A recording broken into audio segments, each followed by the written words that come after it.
Okay, let's sit comfortably.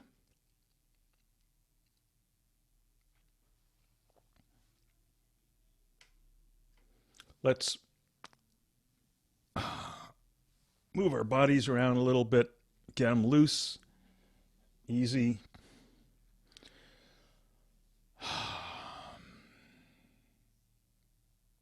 Depending on how you're sitting, this may be, you should be able to do this however you're sitting.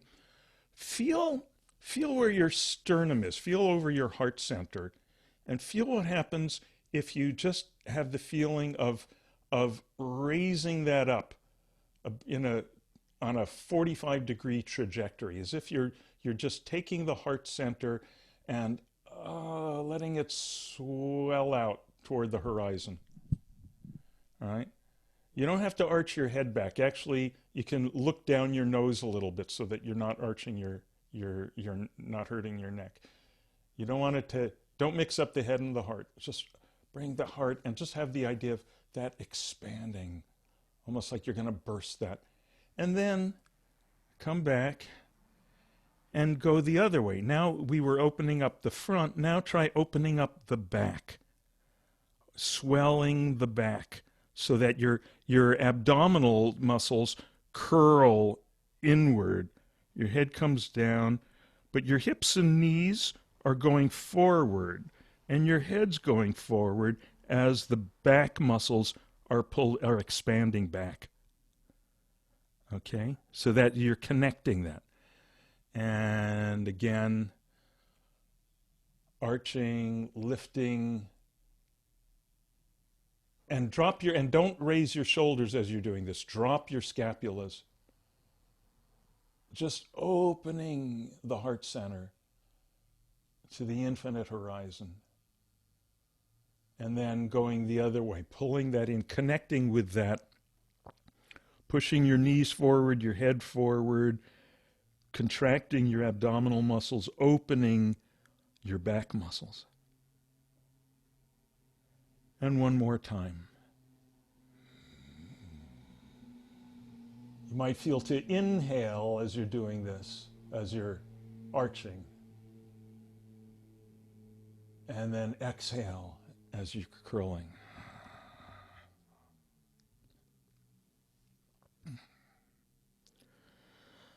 And now just sit comfortably.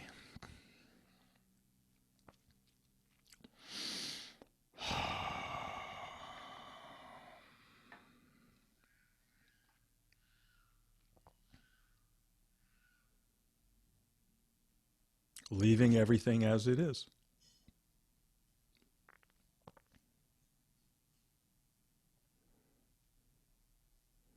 In a sense, even to say leave everything as it is saying too much.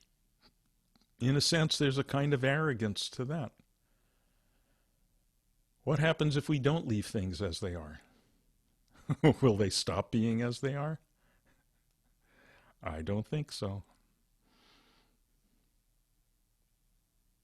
So we're really acknowledging that things are inevitably, inexorably as they are.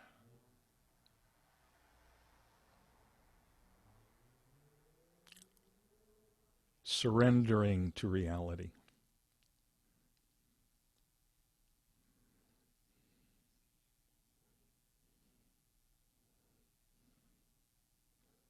Resting as this awareness.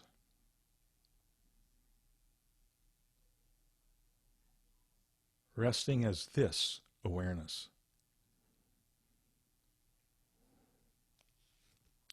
Not some theoretical awareness, not some idealized fairy tale idea we have about enlightened awareness. Not some even slightly little bit abstracted notion, some little slightly intellectualized model of what awareness is or what it's like. It's this awareness. Duh, right here. This awareness.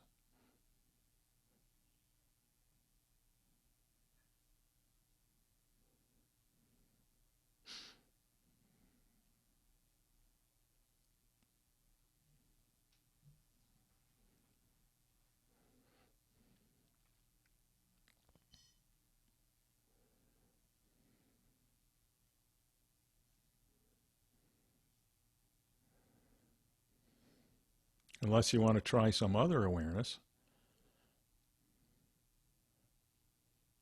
If there's any doubt in your mind that there can only be this awareness, try something else. Good luck with that.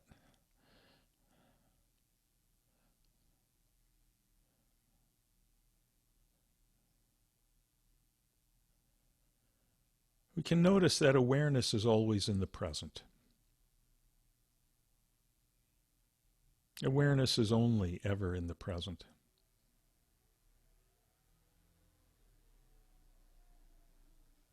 So when we say this awareness, another way to say it is present awareness.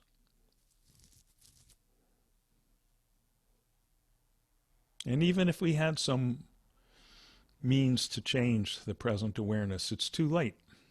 We're always one moment too late to change the present moment, to change present awareness. Always one moment too late.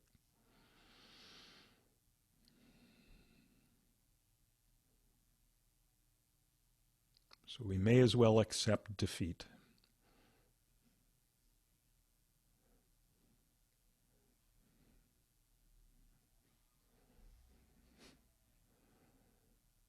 Accept defeat. Bow to defeat. Defeat of present awareness. Those feet.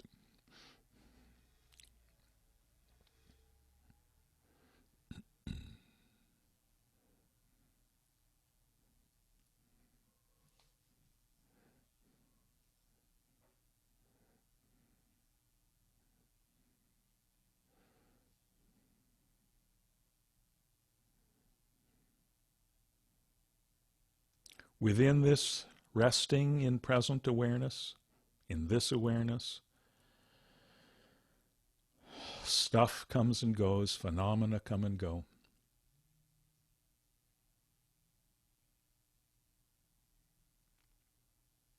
Sounds, colors, sensations, thoughts, feelings.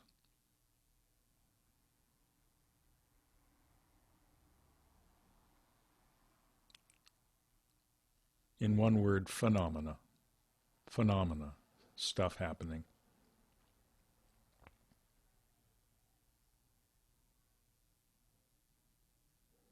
But this awareness,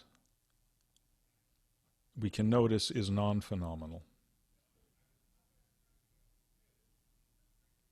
It doesn't have qualities. It doesn't come and go. Just, so to speak, the open, aware space, the open presence within which all the phenomena come and go.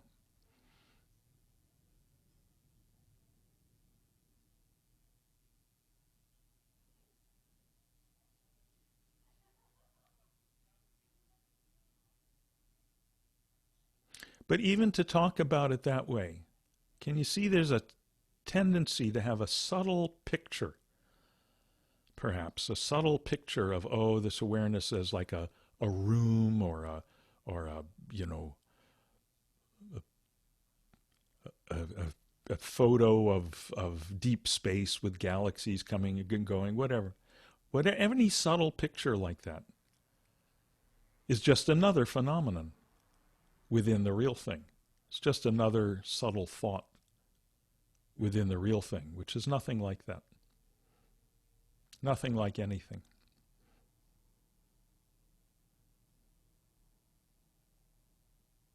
But always right here.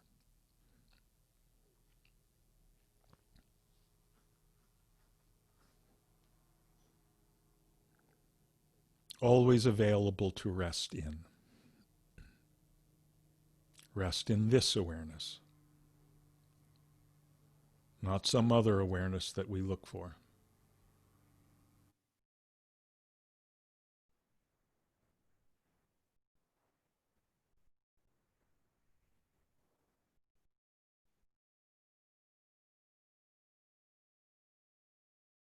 The phenomena that come and go within it, we just don't bother about.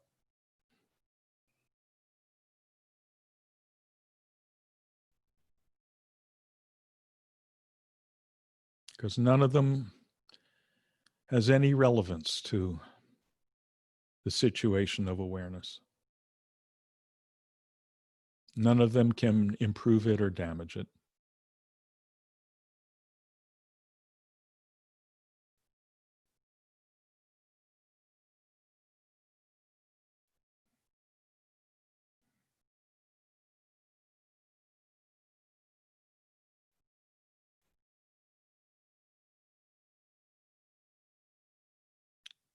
This awareness, this aware,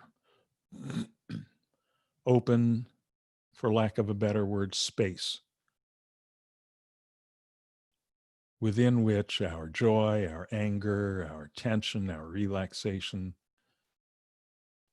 our memories, our plans, all of it comes and goes.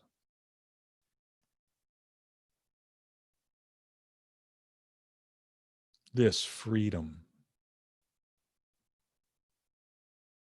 rest in this.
Now, as we rest in this awareness, how much distance is there between this awareness that we're resting in and the one that's resting? How much distance is there between this awareness in which we're resting and the one who's resting? Don't think, look, notice.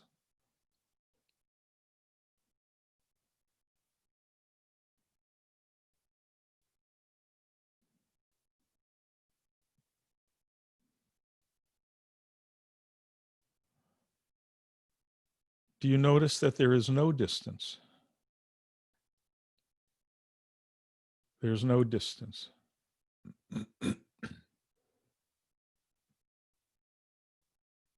And perhaps you can notice that, in fact, The one who is resting in this awareness is this awareness.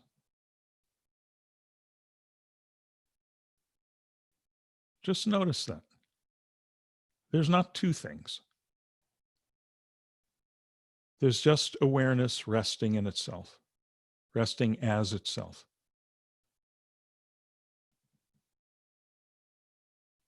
Just as the sun might spend the day shining on this object and that object, and then the sun might just rest within itself. Just the shining, the light being lit within itself. It's not two things. The sun does not have to shine on itself. The sun is the shine. The sun is the light. And again, don't imagine a little cartoon picture of it. Notice the actuality, the simplicity. Not two things. Not two. Not two. Not separate.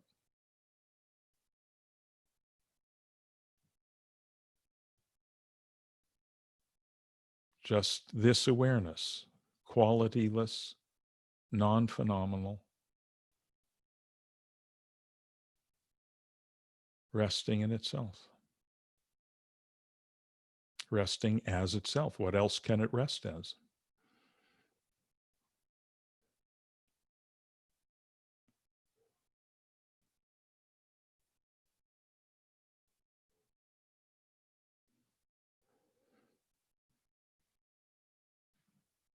This awareness, also known as I. You've known it all your life. I. That simple, intuitive sense of I. You knew this I before you knew whether you were a boy or a girl.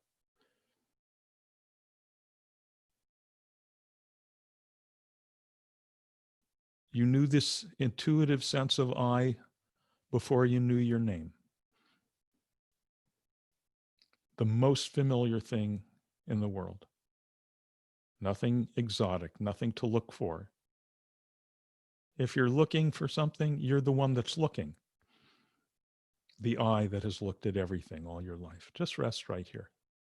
This I, this awareness.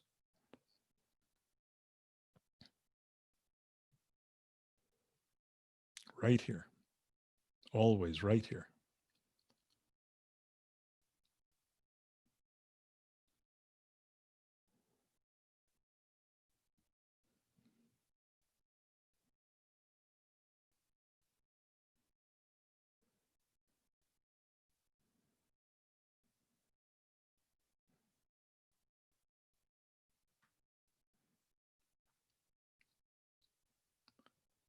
The phenomena that this non-phenomenal I, this non-phenomenal awareness is aware of, include thoughts and feelings, sensations, everything we call the mind. Are we aware of the mind? Yeah. Are we aware of the body? Yeah. Those are phenomena. You knew this I before you knew you had a body.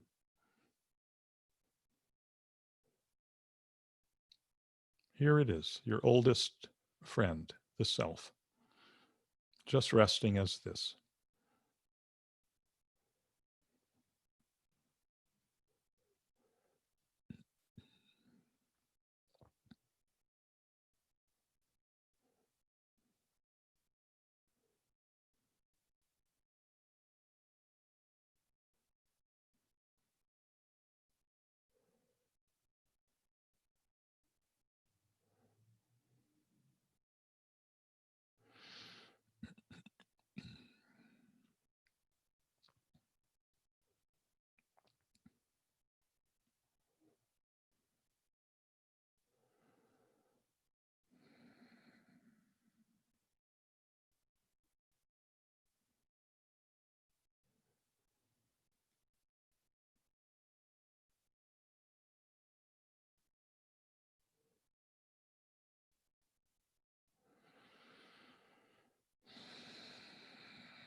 This awareness, also known as I, is also known as the witness.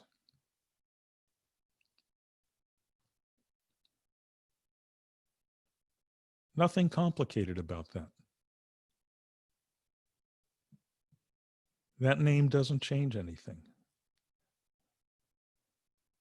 Just emphasizes that it is that which has been aware of everything. That's all.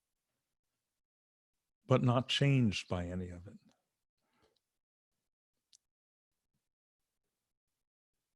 A witness, an innocent bystander.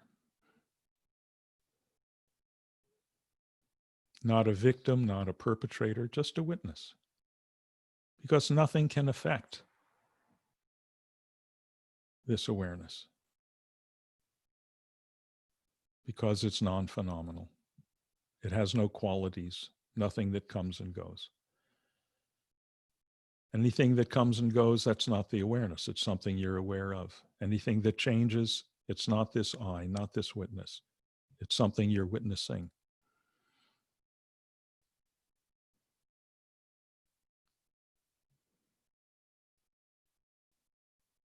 Just rest right here. Nothing to figure out. Any of these words that are elucidating for you, great. If they're confusing for you, forget about them. Just rest right here. That's simple. Right here.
And take a few minutes.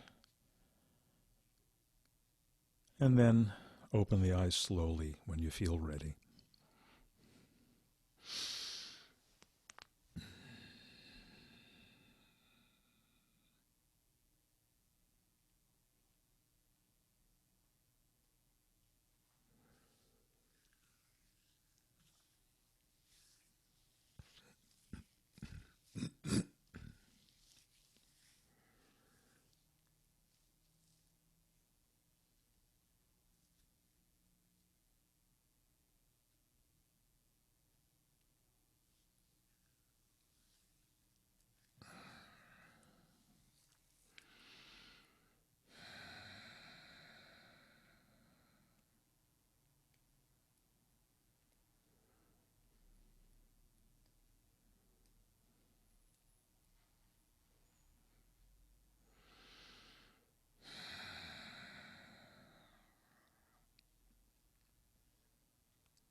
Okay, how's everyone doing?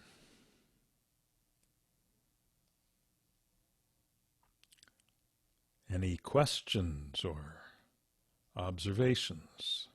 Field notes?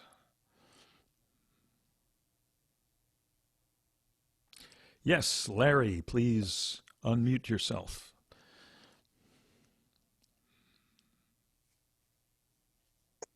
Good. Okay. Mm-hmm. Yep, I hear you. Okay, great. So that was really nice. Uh-huh. um, and I always get a tremendous effect on my physiology from this meditation. I always get extremely relaxed. Mm-hmm. This type of meditation has lowered my blood pressure dramatically. It's been wonderful. Woohoo. Absolutely wonderful. Um, it has had far more effect on my physiology, however, than my psychology. Mm-hmm.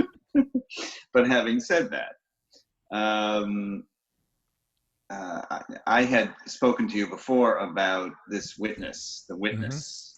Before you go on to that, let me just address Yes, the other thing about the physiology and the psychology. You know, there's an old, a wise saying, a wise man or probably woman once said, free your ass and your mind will follow. Actually, I think it was George Clinton. George Clinton from Plainfield, New Jersey, from my town. Um, so if the body keeps doing that, there's your shamatha, right? yes, There's the deep, bone deep tranquility. You know, when we say bone deep, that's kind of a poetic expression, but it's kind of literal. As you say, it's the physiology. And you know, as a doctor, you've got the equipment right there, right? You take the BP and you right. Um, we keep hitting the shamatha. We keep getting that deep tranquility, and that's not a guarantee that the vipashyana, that the less confused insight will dawn, but it sure makes it easier. It loosens things up, and it prepares the ground for us then to come back and look at the insight and have some real physiologically relaxed space to look around and see, yeah, is this stuff these concepts I was caught up in, are they that seem so oppressive, are they real? Oh no, there's more space to kind of see through them. So please go ahead.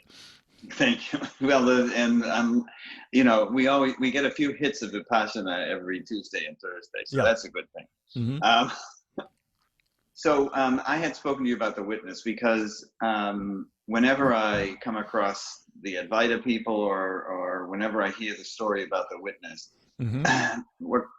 I think I described the witness to you as a Brahmin peeping Tom with Yes. Schadenfreude. Yeah. Right. That here is this awareness Mm-hmm. watching me, watching my dukkha, Mm-hmm. You're and suffering. basically Mm-hmm. saying, "Oh, that's cool, dukkha." Mm-hmm. Like having no, like help me out, or it's Mm-hmm. just hanging out, Mm-hmm. watching the dukkha. Mm-hmm. And so, from my prefrontal cortex, as opposed to the rest of the body, Mm-hmm. says, "What's up with that?" and then, and then Uh-huh. others come and say, no, no, no, no, no, no, it's total love, and it gives you all kinds of wisdom while it sits there and watches you suffer. Mm-hmm. Mm-hmm. So I have a feeling that's a belief system that I'd like to let go of. I Mm-hmm. don't know why, but I think it's probably not a good thing for me to hold on to that. But Okay. there it is. So this is great. This is great. Larry, you just keep throwing them across the plate, and I'll keep swinging at them. So Good. here, so thank you. This one's right in the strike zone. Um, so you've just described two different concepts of the witness. Okay? One is this kind of sadistically indifferent, right? Indulging in Schadenfreude, just watching, yeah, go ahead. You suffer, you son of a bitch, right? And the other one is, oh, I love it, blah, blah, blah, blah. Okay. And then, so here's concept A, here's concept B, here's C, which is this feeling of confusion between the two concepts. Is it A or is it B or is it something else? Okay. And so you're right now you're looking at all those things. You're looking at A, you're looking at B, you're looking at C, right? Is that right? Mm-hmm. Okay. Who or what is it that is looking at A and B and C, that's experiencing them right now? Don't think, look. I am. That's the witness.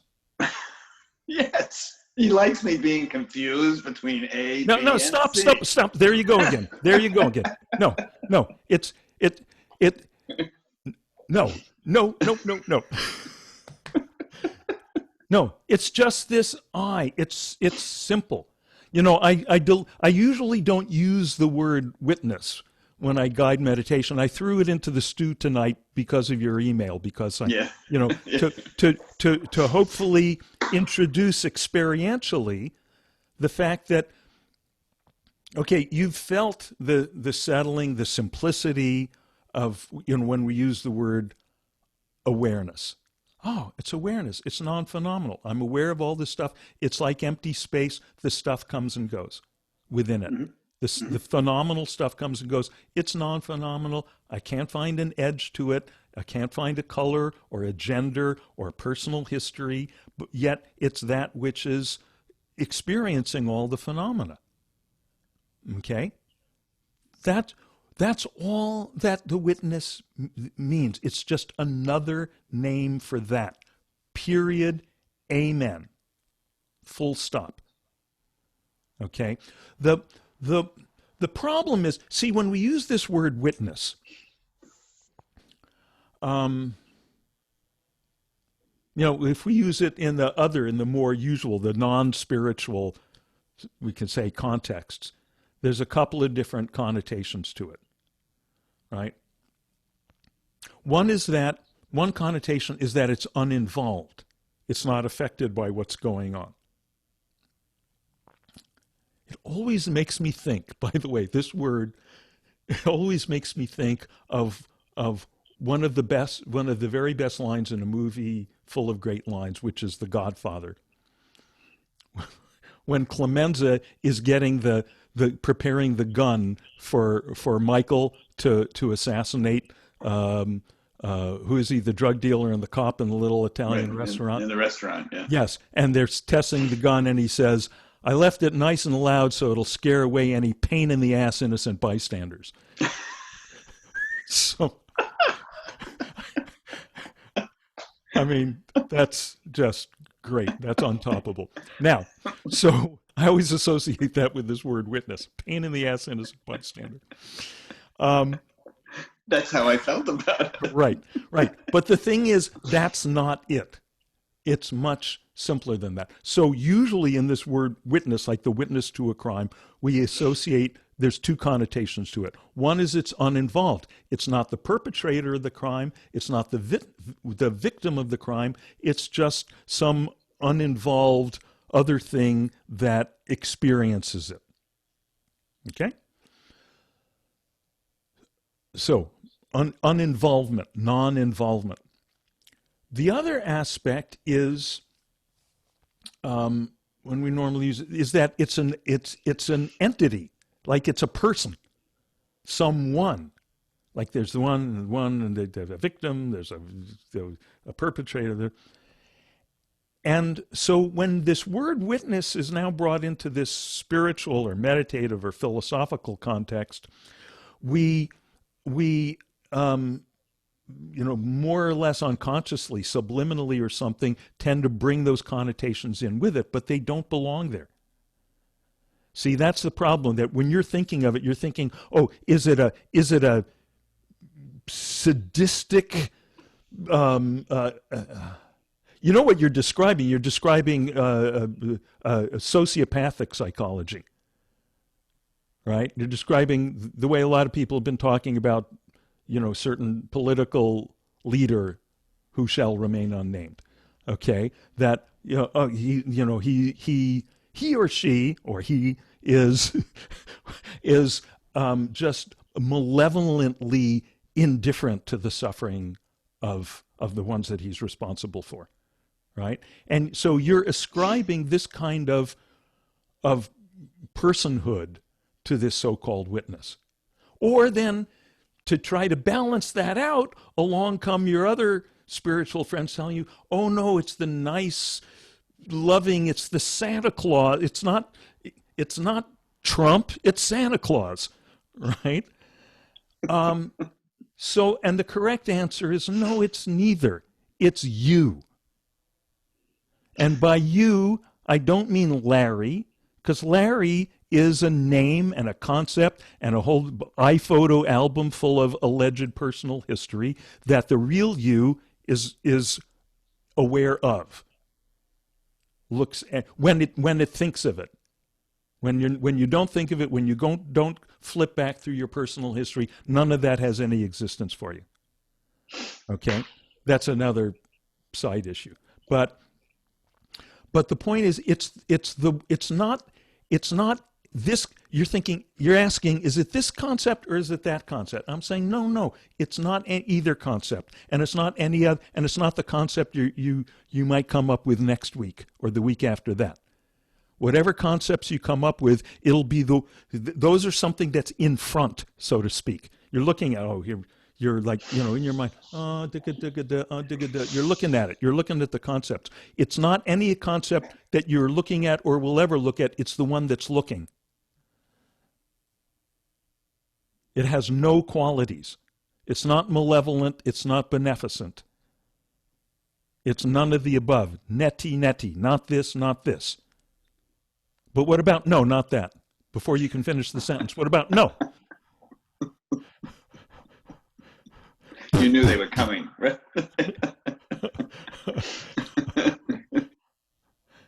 Yeah. There you go. Yeah.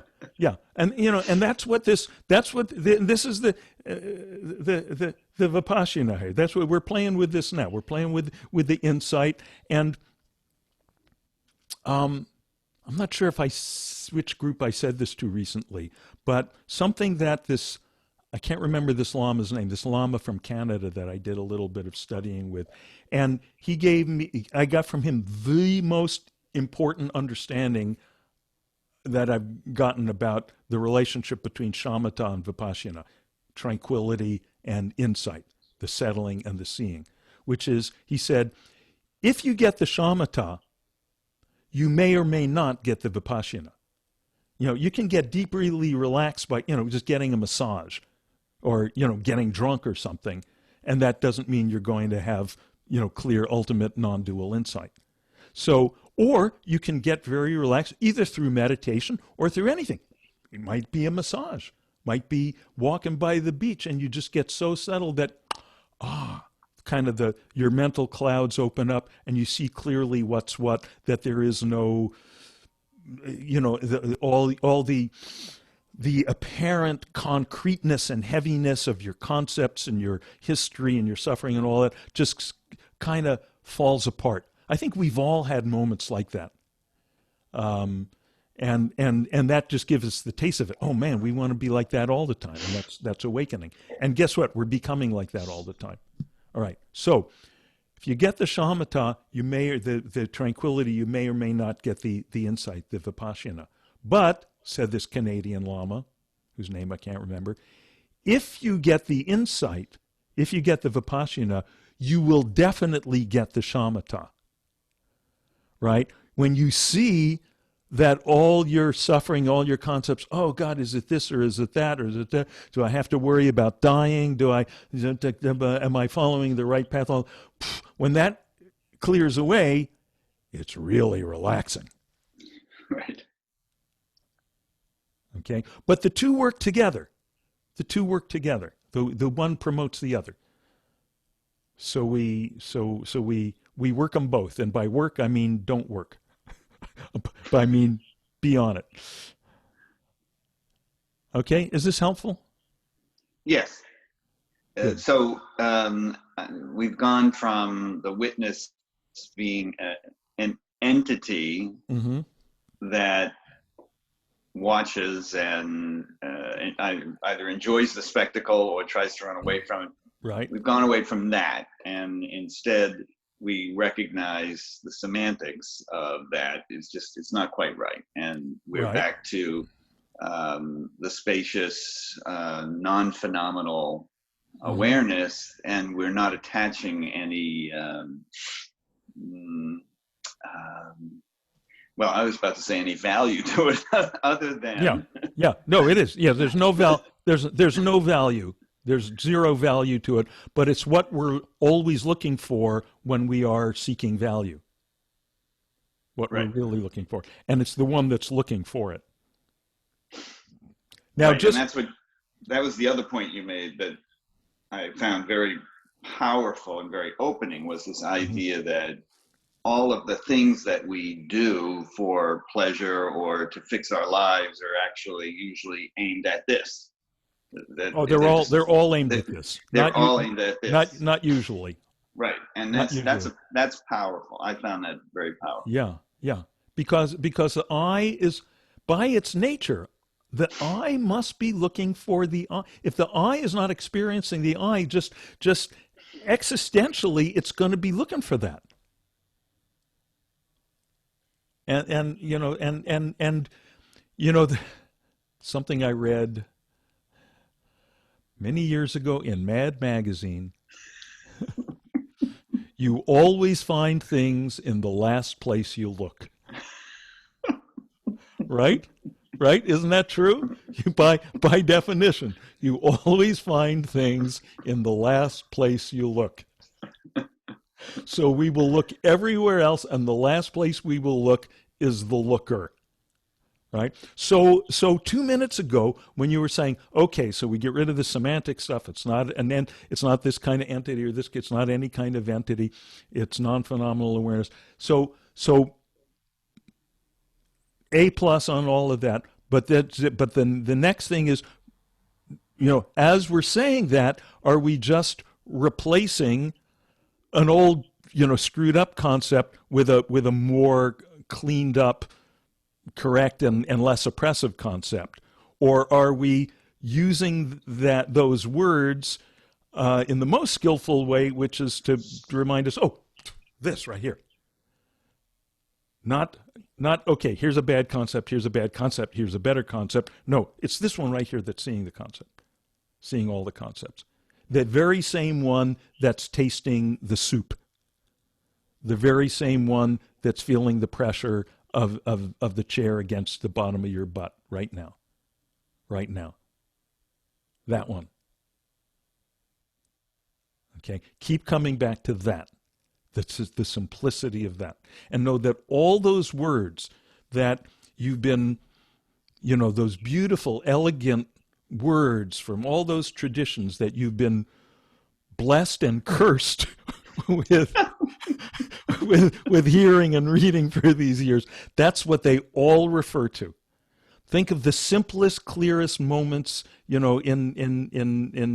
our practice, and that's what it's all pointing to. And go, because we tend to have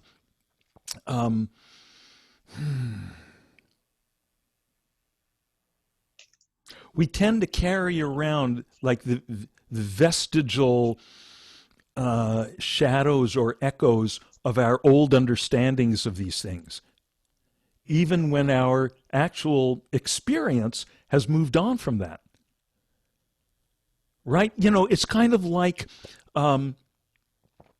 certain things that I was told by my parents, mainly by my mom, in childhood, and I suspect it's this way for a lot of other people. Years later, like I'd remember that, and I go, "What? What the hell was she talking about?" Right? Like never. Actually, this is a good one for you, Larry. Since you're a doctor, you can tell me for sure that this was wrong.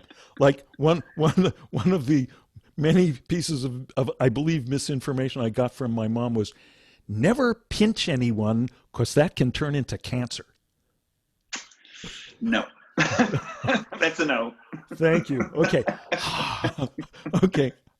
But you don't systematically. There isn't a time when you systematically where you've reached a certain age. Okay, I'm 18 now, or I'm 21 now. Let me go back and review everything my mom told me.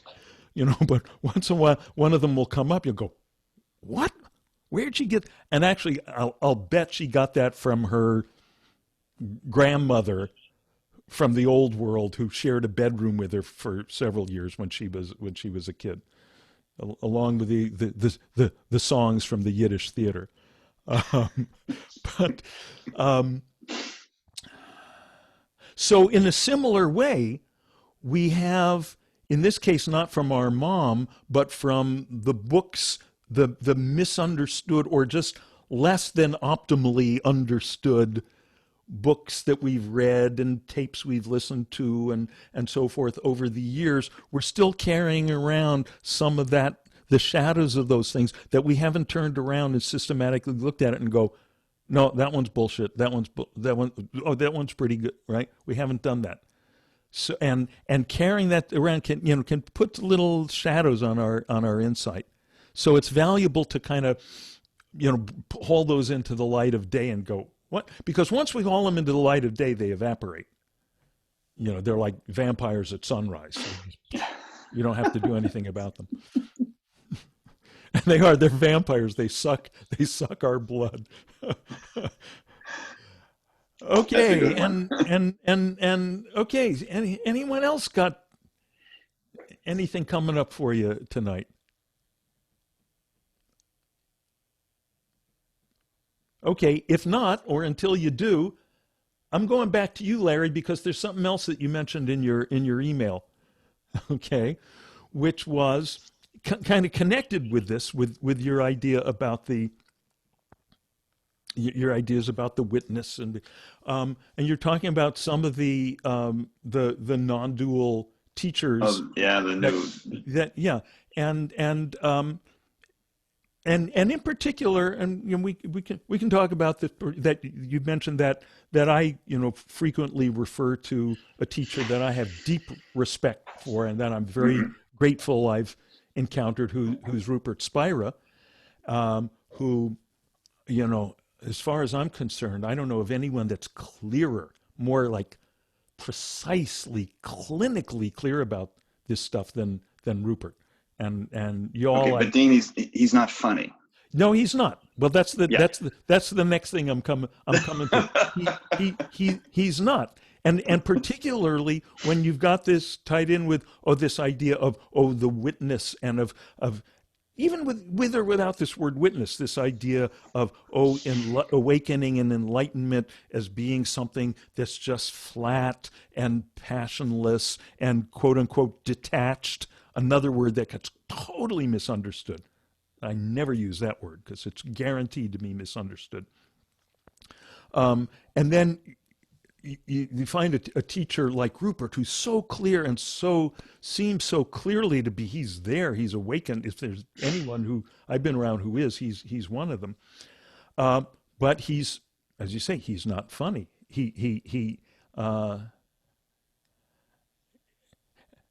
As John Lennon once wrote, you may be a lover, but you ain't no dancer. Okay. Now here's the thing.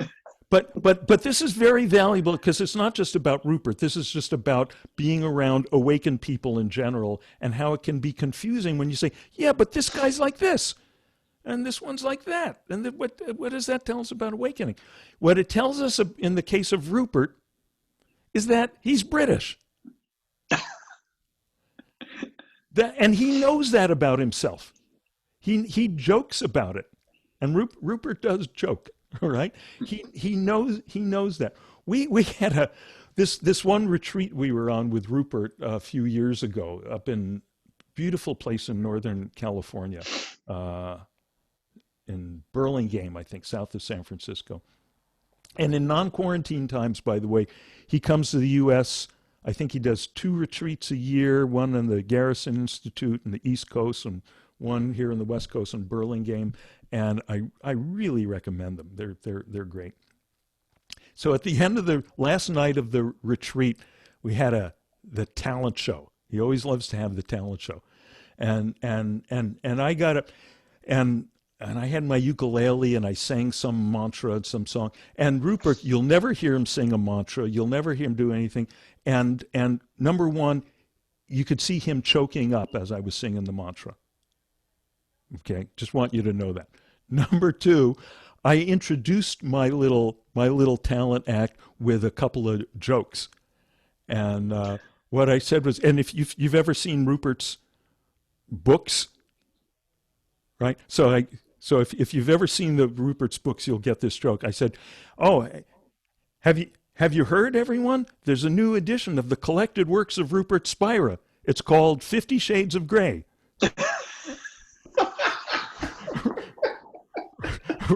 Right? Because all his book covers are gray. They're just like, and then I said, and if you act now, you'll get as a bonus a video tour of Rupert's wardrobe closet, which is called 50 Shades of Grey.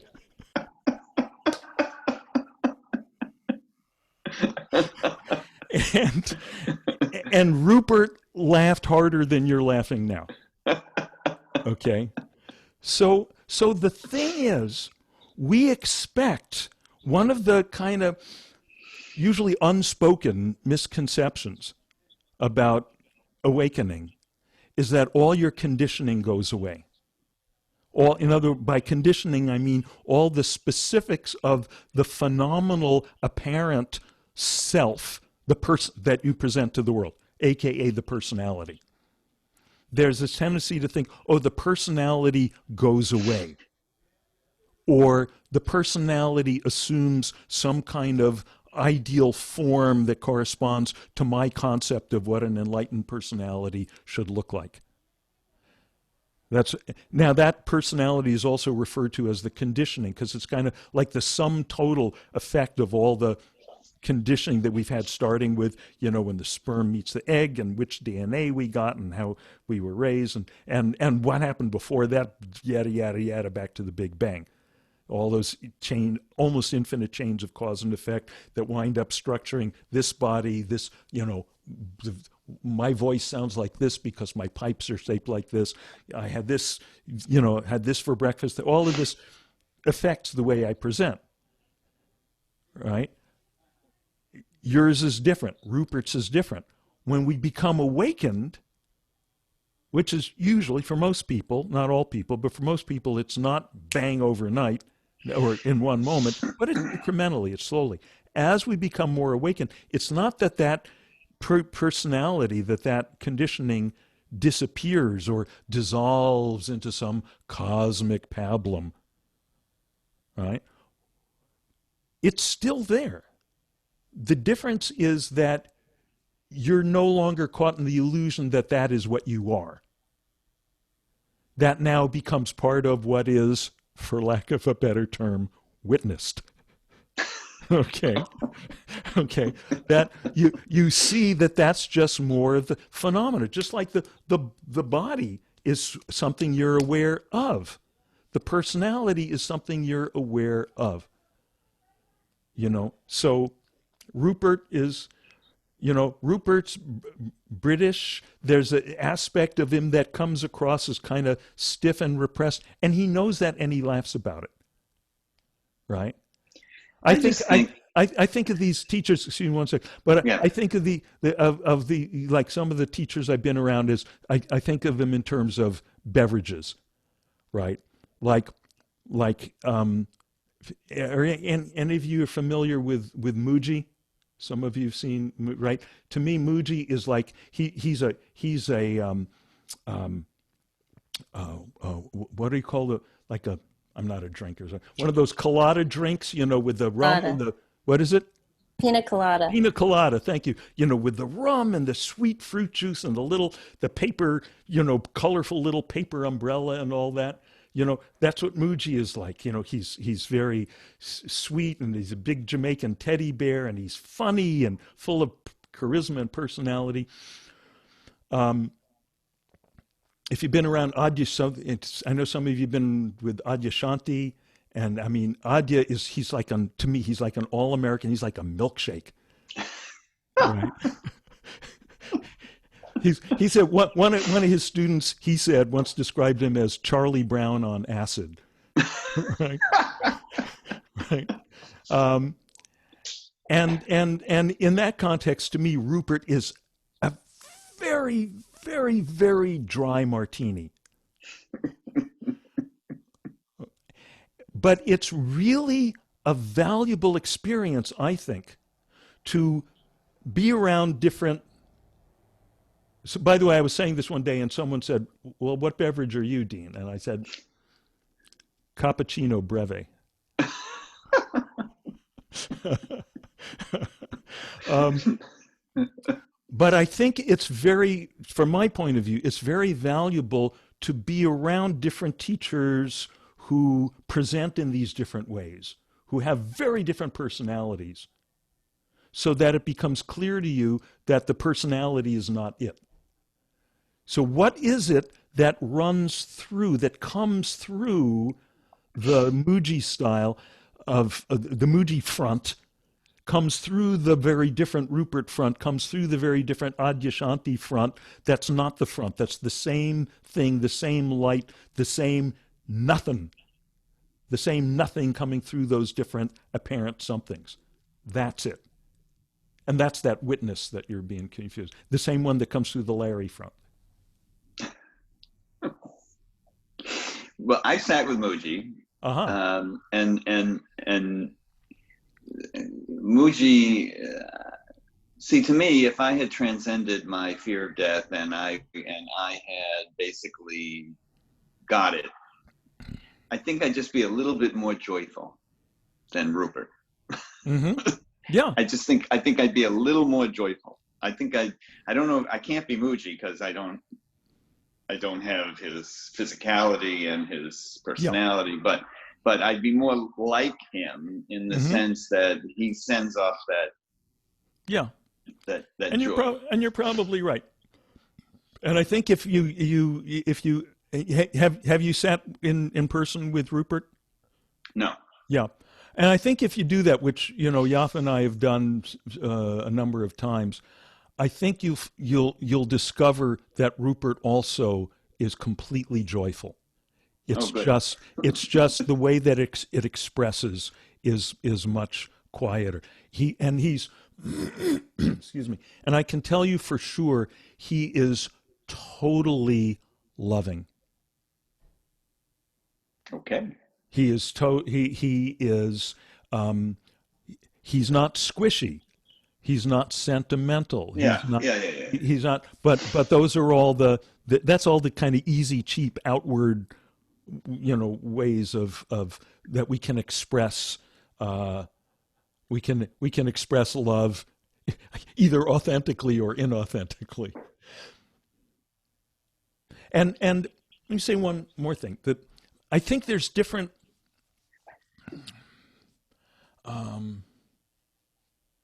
because of these different flavors of these different teacher beverages. There are kind of different aspects, different basically you're getting the same truth, the same light, the same infinite okayness running through all of them. That's the main thing. But also, incidentally to that, there are some specific things that are easier to get hanging around one teacher than another because of their personality, because of their structure. And also, there's inherent dangers if you take them, especially if you're only hanging around one teacher. That same Canadian Lama I mentioned before, the other great thing I learned from him is he said, particularly because there's so much you'll see in the spiritual literature, you can only have one teacher. The one teacher, the one guru, blah, blah, blah. And what he said was, it's really important to have multiple gurus, multiple lamas. He said, because then you see with binocular vision. Otherwise, it's like seeing with only one eye. And he says, and when you've got binocular vision, then you have depth perception, and then there's less bumping into stuff. That's beautiful. It's really beautiful. That's beautiful. It's really real. That's been very valuable to me, right? Because, you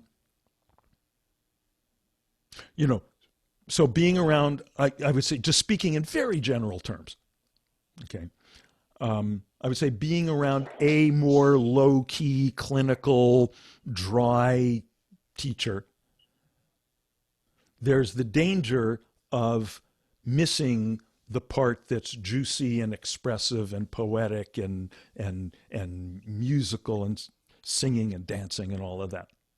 Okay? Being around a teacher who's has the big personality and joyful and charismatic, it's very easy. There's the big pitfall of then falling in love with him or her in a way that it becomes about that beautiful, joyful, charismatic personality. And we've seen this happen. We've seen this happen where then it starts to become more like a cult of adulation. And, you know, there's been cases where I've had to stop going to a particular teacher because it starts becoming an adulation scene around them, and it ain't my scene. Okay. And that's happening to Mooji now. Yeah. A little bit. Yeah. Yeah. I was, seems to be happening quite a bit. Yeah. Seems to be happening quite a bit. You know, et cetera. So just being aware that whatever the teacher's personality is, I think it can be valuable to the main thing first, get the light, get the truth, get what is it that's coming through all of them that's completely irrespective of their individuality.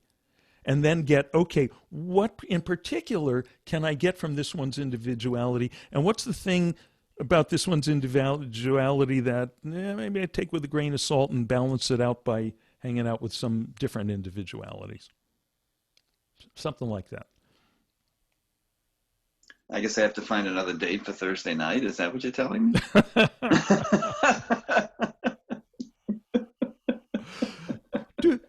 do whatever works for you at any given time. I don't know. This is working for me pretty well right now. That's great. That's great. And you know, sometimes you got to really go deep. If a particular a particular sangha, a particular group, a particular practice, a particular teacher is really, you're really getting a lot of juice there, then God bless, go for it. I would say, and there's a tendency then to, I mean, myself, because you know I just have fanatical tendencies. Then I go, oh, this is it. This is the one. This is the ultimate teacher for me and everyone else. And now I'm going to go out and tell them all, tell the world. You know, it took me a lot of years to get a little bit mellowed out on those issues,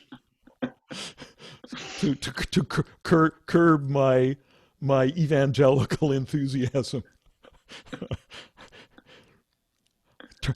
I turned off a number of people in my early years with my fanaticism, you know. And but of course there's, you know, when you discover one way or another, you discover you discover this gem that everyone, the ultimate preciousness, you know, the jewel in the lotus of life that everyone's looking for. And it turns out it's there in the last place they're going to look. It's there. It's the very nature of the one who's doing all the looking, wandering around, lost. I'm so thirsty. I'm so thirsty, said the fish, swimming around. Where can I find the water? Said the fish, swimming around in search of the water. Oh, everyone's doing that. I'm so lonely. I'm so bereft. I'm so scared. I'm so angry. And those are all forms of I'm so thirsty for the living waters of the spirit, of of the self, of the boundless awareness, of the Brahman, right? I'm so thirsty, and there's nowhere but that. There's nothing but that. And the more you wake up to that situation yourself, the more clearly you see that's what's going on with everyone else. And it's tragic. It would break your heart. It would crush you, if except for the fact that you're only able to see that with clarity to the extent that you're awakened and you're beyond crushability.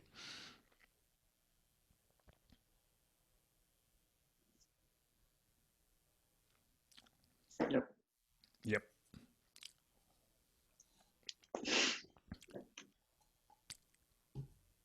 And what else?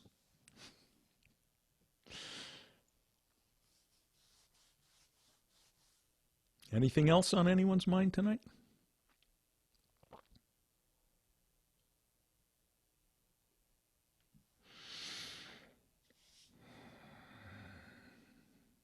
Okay.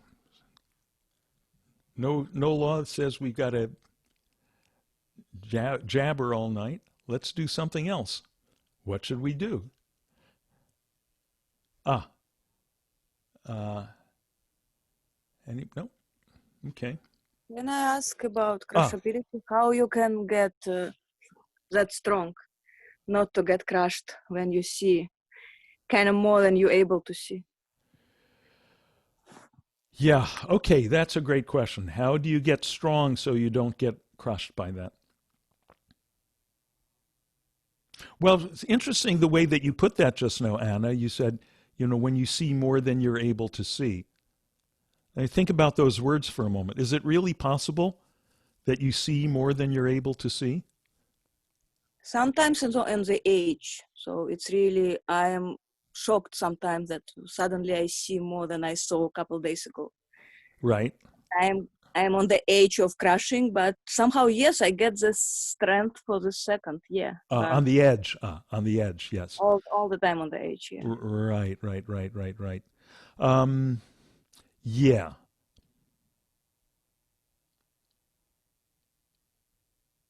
Okay. Well, so first of all, as a general statement, kind of the big picture, is that our ability to see the situation increases as our vision gets clearer, which means as we become more awake. As we become more awake, we what we're awake to is the nature of the self, the nature of the I, which is not affected by anything. So first, that's the big picture. Now, within that, certainly it's possible. Certainly it not only possible, it happens, because you've experienced it, that while we're on the way there, right, while we're in the in between, while we're still, making the journey, sometimes some aspects of our expanding vision get ahead of other aspects. So in this case, what you're describing is this insight, this vision of how people get needlessly caught up in suffering. That's getting a little bit ahead of your ability to just be okay with it, right? So it's right on the edge. Yeah. Now, if in fact that's the case, if you're seeing how people are needlessly being caught up in suffering, then you're seeing, it's because, in other words, you're seeing the second noble truth at work. You're seeing that suffering is not absolutely caused by anything external, but by that we actually generate our suffering by the way we resist the reality of the present moment, rather than just being with it, just seeing it. And of course, none of this means that, you don't take appropriate action. That's we always have to be clear and add that. You know, if the kid is wandering out into the freeway, you don't say, "Oh, it's a, you know, no, I'm just sitting here." No, you run it. You rescue the kid. But if it's clear to you, if to the extent to which it's clear to you that you're seeing how other people are causing their suffering, then if you're suffering because you're suffering from seeing their suffering, then you see it's the same mechanics that you're seeing at work with them are at work with you. If you're saying, "Oh, they're suffering because they're gripping the thing, whatever it is, instead of just being with it," must be gripping. If you're suffering with it, you must be gripping like they're going, "Oh no, there's a pandemic going on." Okay, so of course, first of all, once again, all the practical steps about the pandemic: wear your mask, contribute to the political candidates who are going to give good leadership, et cetera, et cetera. But then if we just continue, "Oh no, pandemic, pandemic, pandemic," we're causing suffering which does not help anyone. So we relax our grip. It's still there, the thing's still there, but now we're not causing suffering by tightly gripping it. Okay, so there's that person. Then, Anna, there's you seeing them suffering about that. And what's the thing that you're gripping? Sounds like you're gripping, "Oh no, they're suffering, they're suffering, they're suffering." It's again, it's anxiety. It comes back to anxiety that some body sensations that's unhandleable. So it's just, Yeah, again, it's yeah. So back to body. go ahead. Yeah, yeah. No, it's just back again. It's back to anxiety. So it's somehow different shade of anxiety, but it's the same anxiety. So, Right, but right, what right, what is it about? So right. we are losing this diagnosis. I don't know. We just don't have anxiety anymore. We just don't have fear. But it's kind of not really healthy not to have fear. It's kind of scary not have fear because that's what we was taught. It's gonna the last thing that, how you call it, save us, rescue us from the. I mean, so I don't know. Yeah. Well, okay. No, I think you're making a very valuable observation, which is okay. It's this anxiety, and it feels like it's, at least to some degree, it's body based. You know, it recurs in the body, and so it's very, very valuable to clinically observe your own situation like that and go, okay, you've got to do things. You've got to really, really conscientiously, in that case, apply the the practices, not getting involved in a lot of kind of insight stuff like I just walked you through for the last 6-7 minutes. Forget about all that. Forget about all that. Just go back to, I would say, I think I may have sent you to this before. You know, on my website, there on the homepage, there's this link to this 15-minute Yes, now video. I'm sending all my clients there that to not to be anxious myself. I sending them there. For them, So then sending them there. get Good, less and less anxious subjectivity. Then good, I don't know. good. So good. So if it's them, if it's you, whoever it is, if they're having this kind of recurring anxiety, we start with we deal with that on the simplest possible level. We avoid intellectualizing it any more than we need to. Just some breathing, some it can be. Let me show you a new one. Here's one that's new to me. That actually I got this in this choir that I sing with. We were and Judy is in the choir as well. We had our online choir practice the other night, and this was introduced as a warm up thing, and I loved it. This is great. So what you do is pull your shoulders up like you're trying to stick them in your ears, right? And you may have seen the thing where people do that, and I'll sometimes do it and then drop it, okay? But in this case, pull it up. I mean, don't strain anything, but pull them up close to the ears. And now very, very slowly, just as slowly as you might want to close your eyes and really, and just really experience each increment, each fraction of an inch as the shoulders drop.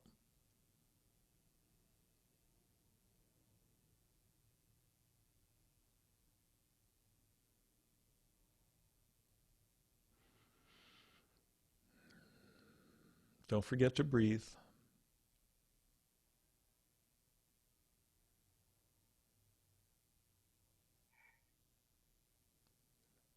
And then just really feel them as they get into their completely let go, completely bottomed out position. And once they're there in what you would think is their completely bottomed out position, see if in some subtle way there's some way to allow them to drop even further.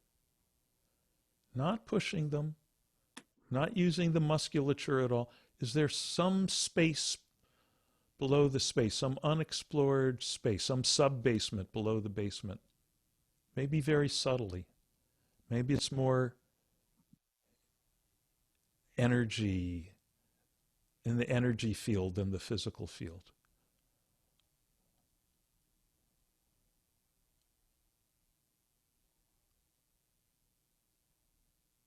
Okay, and we can open our eyes. Okay, and now try to feel anxiety. Right? That becomes hard to do.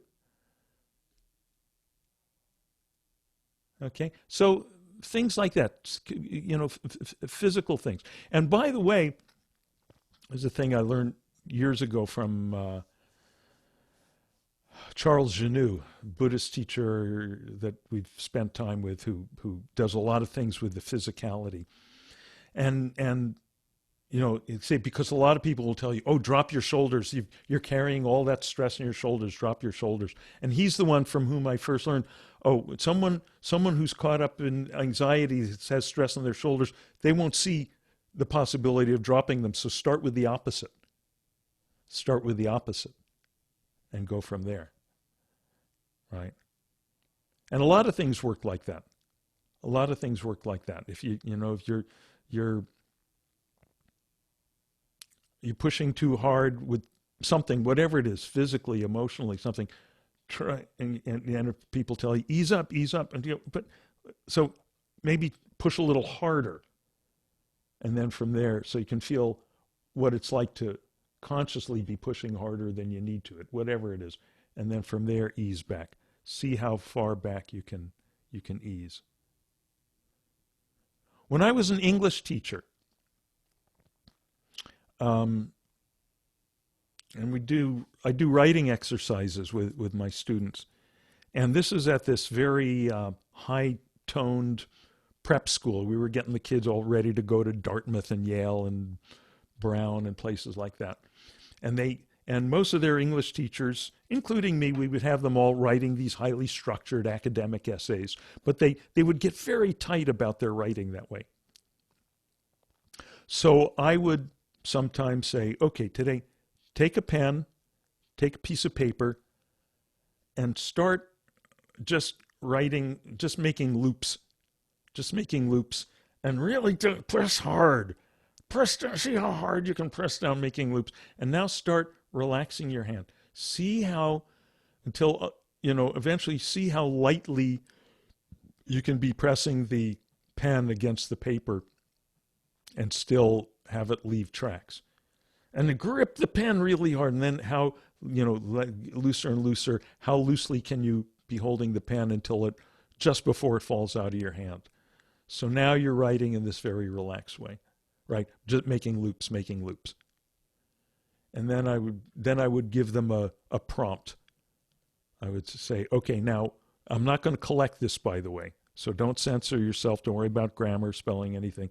And just whatever comes to mind, just let your hand go as fast as it can, following whatever comes out of your mind. And then I would give a prompt like I felt scared when ... I felt happy when, right? And just whatever goes. And it was so valuable. It was so valuable because, you know, they gave them a chance to let go of all that tightness. And then afterward, we talked to whatever degree they wanted to talk. And they say, oh, I was so surprised. These memories started coming back and these feelings. And gee, I just said, there's something about it that feels so expansive. And so again, this is going the opposite direction. And then what was neat was when we came back to writing the structured 5-paragraph essays and all that, there was more of this richness, more of this dimensionality, more of themselves to bring to bear to it. So, you know, most of us are not writing 5-paragraph essays these days, but, you know, whatever you're doing in your life, find a way, you know, tighten up a little more and then back up, back up, back up. Find how far back you can back up, how loose you can get. And then bring that to bear on whatever you do. So there's something else to play around with. Thank you very much. Beautiful. Yeah, you bet. Thank you. So,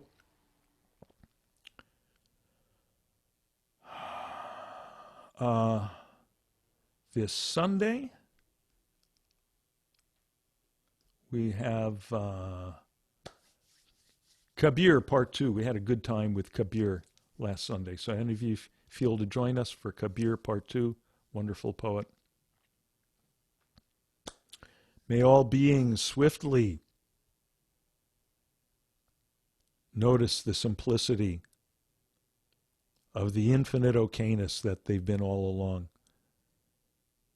May all beings, as soon as possible, look in the last place where they're going to look. Right here. Right here. And thus may all their apparent suffering evaporate like bad dreams in the morning sun. Loka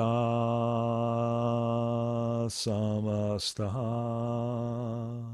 sukhino bhavantu. Loka samasta sukhino bhavantu. Loka samasta sukhino bhavantu. Om Shanti Shanti Shanti.